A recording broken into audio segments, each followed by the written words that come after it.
Welcome to National Focus. I'm Kimani Seja. Coming up, over 400,000 towards working St. Joseph. Health Minister says rate of obesity in children is alarming, and over 2,500 pounds of white potato projected for harvest. Stay with us for details of these and other stories after this. A picture is worth 1,000 words. Got it? Taking care of us can be so easy. Take good care of the children. Thanks for staying with us. Honorable Prime Minister Dr. Roosevelt Skerrit has promised the people of St. Joseph that very soon improvements will be made to various parts of the community. The Prime Minister was speaking at the 21st inaugural meeting of the St. Joseph Village Council. I can say to you, by the end of next week, God's willing, you will receive a check of over $278,000 to effect washrooms for the people of St. Joseph.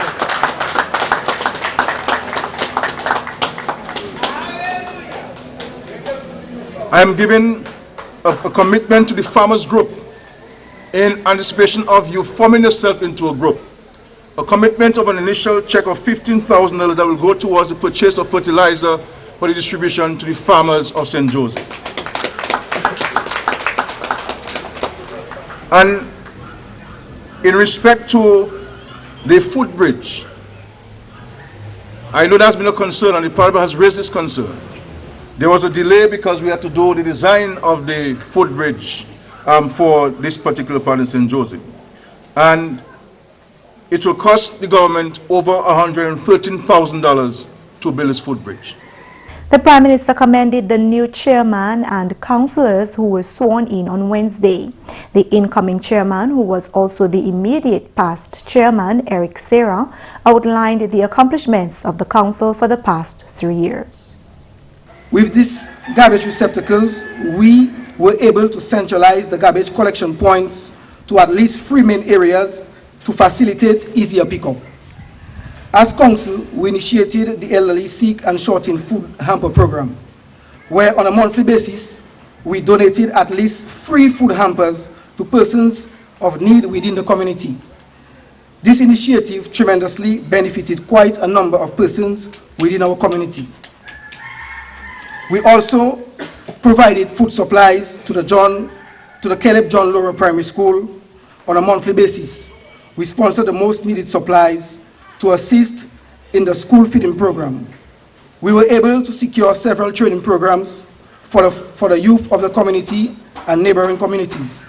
Training such as pastry making, garment production, computer literacy, and repair, among others. A total of 20 young ladies were trained in pastry making and garment production, and over 30 persons were trained in computer literacy and repair.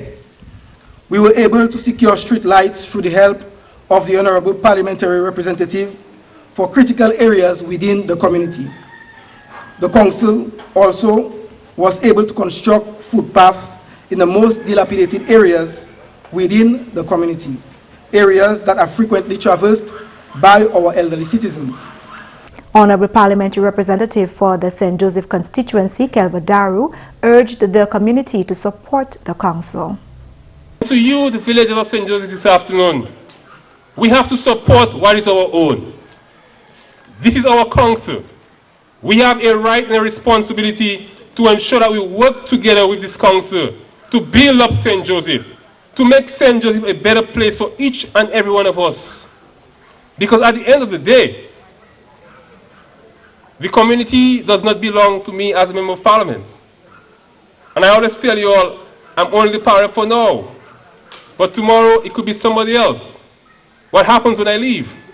What happens when this council leaves? St. Joe is still there for all of us. So that is why we have to put our differences aside, no matter what they are, at certain points, and focus on building and developing this community of ours, St. Joseph. The percentage of overweight and obese children and youth in Dominica is increasing alarmingly, says the Honorable Minister for Health, Dr. Kenneth Daru. Dr. Daru addressed the nation on Thursday in observance of World Health Day. This year, the World Health Organization has placed its focus on diabetes. Dominica has adopted the theme, Stay Super, Beat Diabetes. Clinical data indicate that the prevalence of overweight and obese children from 0 to 59 months, that's from 0 to 5 years, increased from 9% in 2000 to 12% in 2009, and an estimated 24.8% of adolescents, that's from 13 to 15 years, were overweight and 9.1% of them were obese. The International Diabetes Federation warns that diabetes is one of the largest global health emergencies of the 21st century, as each year more and more people are diagnosed with the condition. Furthermore, children and adolescents are being diagnosed with type 2 diabetes. Concern for the disease stems not only from the ill health caused by the disease itself, but also from the associated disabling and life-changing complications such as blindness, kidney failure, lower limb amputations, and cardiovascular disorders.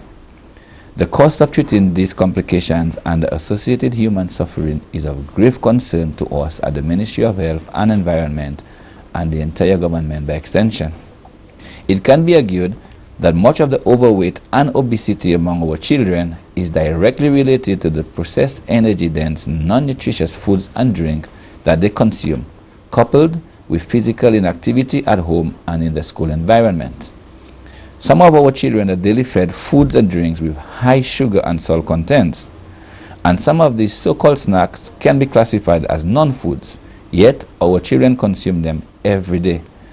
The minister says childhood and adolescence are critical periods when established eating habits and lifestyle behaviors can persist through adulthood. The Roseau Primary School participated in activities in observance of today's theme. Lorian Graham Carter was there. Tell us what activities that you all started with today. Okay, so we started this morning at about 8:30, and what we did along with the normal assembly, where they did their worship and singing, we read the minister's speech, which was done this morning. We read it to them and explained to them a little what it meant, and also we did an overall view. We told them about what the activities today would be part of. The activities today will be focusing on 4 areas. So the first thing, we'll be doing a list of presentations, talking to them in their language, of course, in terms of the risk of diabetes, what are some of the signs and symptoms, and what they can do to prevent themselves from getting diabetes. And our key focus is on being active and eating healthy. Okay, so we want to get them eating healthy at an early age. PAHO Director Dr. Carissa Etienne stated that the World Health Organization is reiterating the good advice as part of a campaign to raise awareness about the burden of diabetes and the urgent need to step up action for its prevention and control. Dr. Etienne continued that this year's World Health Day is an opportunity to highlight the role that individuals, governments, and all of society can play to help reverse the diabetes epidemic in the Americas. She says it is time to join together to step up and beat diabetes. In December of 2015, the Ministry of Agriculture received 1,100 bags of elite white potato seeds sponsored by the Propel organization. These seeds, according to the Honorable Minister for Agriculture, Johnson Drygo, were rapidly purchased by farmers for the 2016 season.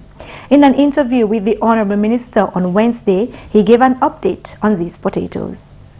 For the period March to May, we will be harvesting 118 tons of white potato. This 118 tons is equivalent to 259,600 pounds of white potato for the market, the local market for 2016, which is equal to 2,500 596 bags, 100-pound bags of potato. So the 2016 harvest will give us 2,596 100-pound bags of potato for this year, a record year for us. The Honorable Minister expressed his thanks to the hard-working farmers. I want to thank the farmers who got engaged in the production of white potato, especially the farmers in the Calibishi area. These are new farmers that are coming into the white potato production project. And so it means that we will be importing very little potato for 2016, since the market, the local market, is able this year to produce a significant amount of the potatoes, white potatoes that we're going to be consuming for 2016. The minister says the main aim of the Ministry of Agriculture is to increase local consumption of local food. This speaks well for the sector. Our mission is to ensure that, first of all, our local consumers increase their consumption of local product. This will certainly reduce on the huge food import bill. So not only are we tackling the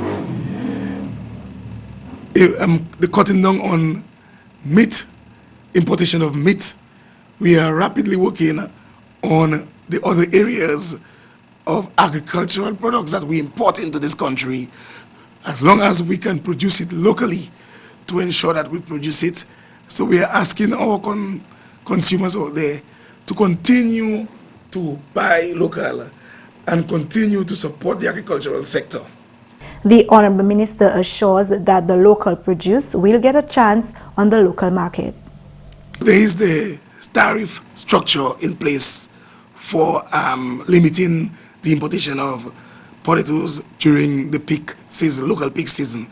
This will definitely be implemented, and the Ministry of Trade and the business community are familiar with the structure, which comes into play every year for that season.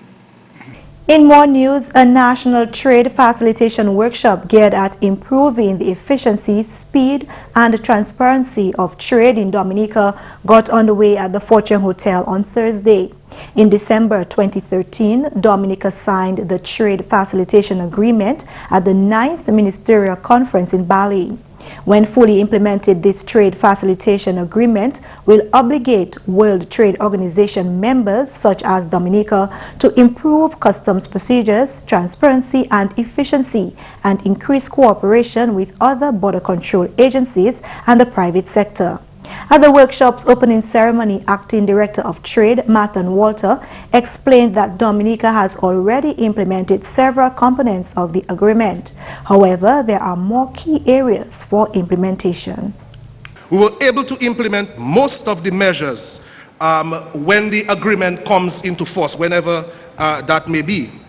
But there were approximately 6 measures that we found we needed technical assistance and support in. Those measures are namely consultations, advance rulings, average release times, authorized economic operators, border agency cooperation, and the single window.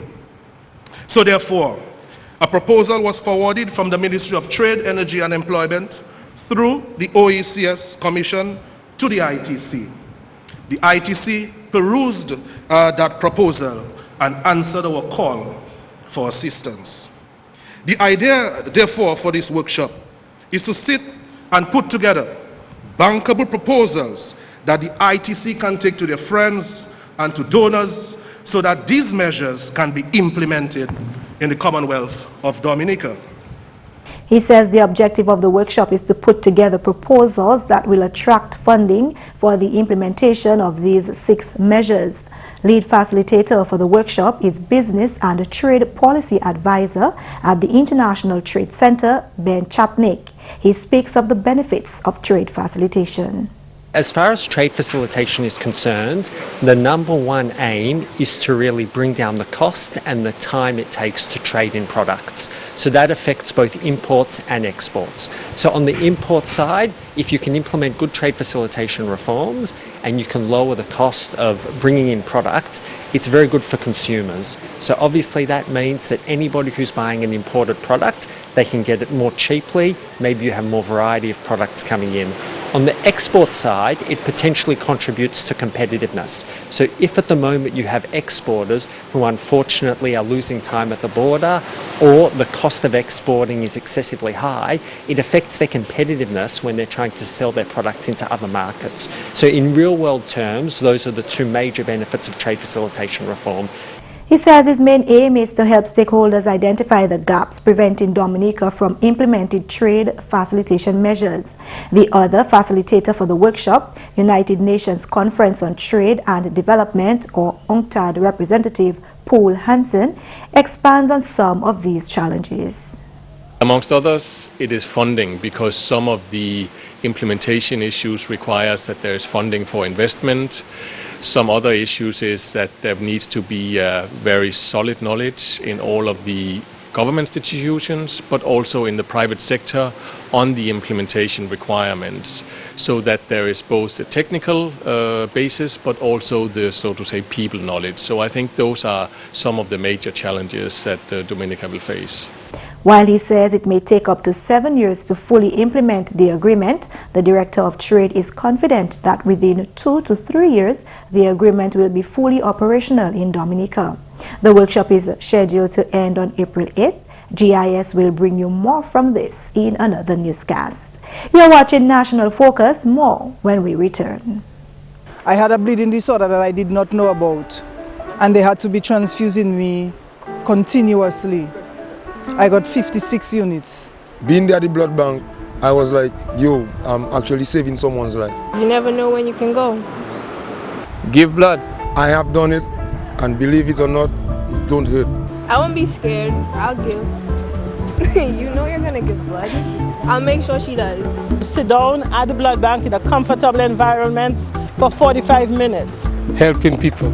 You are stimulating your body to make brand new cells. You get free cookies, you get juice. Get to know your blood group. Feels good. I felt as a better person. It's a good thing to be alive, and I can thank God that I'm there and I'm enjoying life.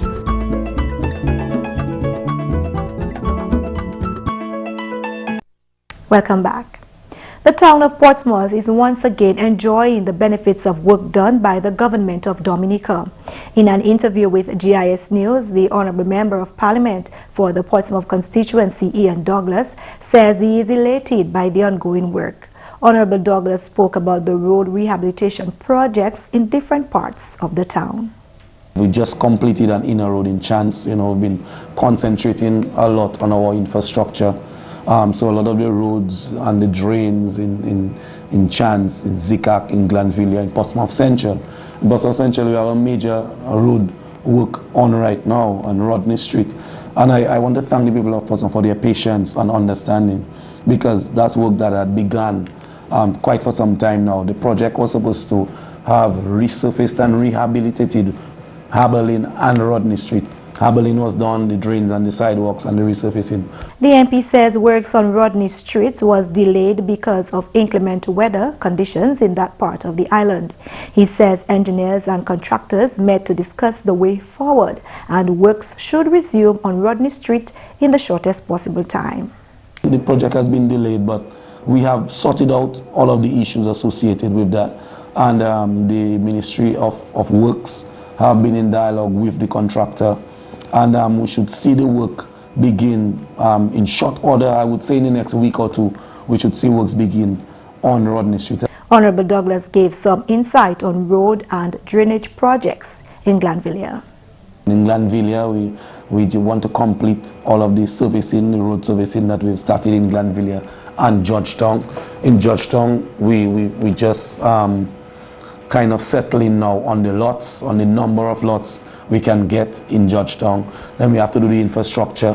So the Ministry of Planning and the guys in the surveys department have to go on site and do the survey so they know where the roads are passing.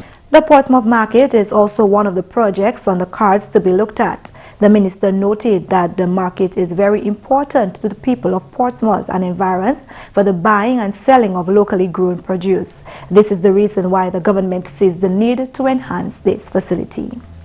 We want to do some work in the market also for the vendors and for the butchers there. I mean, you know, where they cut up their meats and stuff, and maybe get a small cooler, because they slaughter the cows and the animals and the pigs and stuff on Friday afternoon.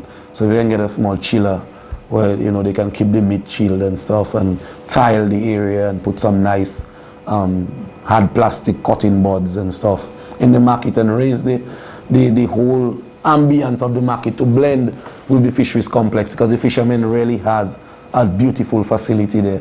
Honorable Douglas says it's a great feeling to be part of a government that will continue to work to make the second town what it is expected to be. We're very happy with the progress that we've been able to make in the constituency, and we continue to do the work. You know, it's an ongoing activity, it's an ongoing process. There's a lot more that has to be done. Alors tout le monde, bienvenue à cette nouvelle en créole. Non moins c'est McPherson Saint-Louis. Premièrement, Dominique Monché et puis la Western la terre aujourd'hui, observance Journée mondiale santé. Journée celle-là qui a célébré tous les lundis à le 7 avril pour marquer l'Organisation Santé Mondiale, World Health Organization, qui est établie en 1948. Chaque année, l'organisation là a célébré un sujet santé et puis qui encourage le monde tout partout pour tenir environnement qui concerne sujet salam pour bonne santé. Journée sans la qui a une opportunité pour communauté tout le monde la terre pour venir ensemble pour monter bagaille qui ça avancer santé ailleurs. L'année sans la thème là qui a mis attention à ce diabète. L'année sans la aussi ministre santé collaboré et puis association diabète Dominica et puis activité en l'école primaire en Roseau. En même temps, ministère santé honorable Dr. Kenneth Darrow échoue en parole pour observer journée là. Tous les années, nous avons international community avec PAHO avec WHO. Nous avons observé ça nous World Health Day. Et bien, dans ça là, PAHO avec WHO d'accord que theme World Health Day dans ça là que nous focus sur ça nous diabetes. Mais Dominique, nous avons focus là teasing plus sharp et nous avons focus sur la diabetes en légion.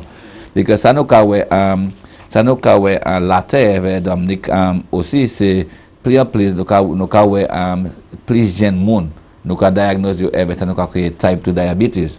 Now diabetes nous savons des différents types de diabetes. Ça c'est type 1, ça c'est diabetes ou fait ou bon avec. Ça c'est diabetes ou inherit hod maman ou papa avec c'est ça là. So of course nous avons type diabetes ça à légion. Mais type 2 diabetes ça c'est un diabetes qui nous avons qui était qui était apia paret à monde qui a en l'âge. Mais problème là ouais tout plus nous avons que diabetes type 2 diabetes ka paret en légion. Légion jeunes monde jeunes enfants adolescents teenagers. So ça c'est un worry à Dominique pour nous c'est un Ministry of Health. Et bien nous savons que type 2 diabetes ça c'est un type de diabetes qui nous associé avec diet. Docteur Darrow fait parole comme quoi monde qui tout gros ça quoi obésité c'est un problème aussi. Et bien autant clinical data mo back nous aussi ga plein légion ka overweight and yo plus overweight yo obese. Et bien ça c'est une nous ka predisposition pour diabetes en pareil. So on a ça qu'on nous ka concentrate en les diabetes en légion.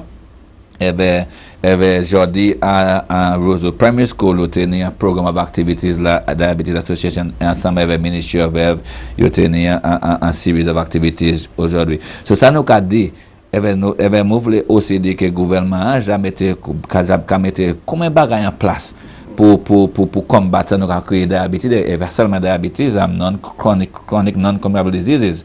dans le passé, nous savons de budget là, nous mettons ça nous kakoué sous ça moun kakoué le chemin sugar tax.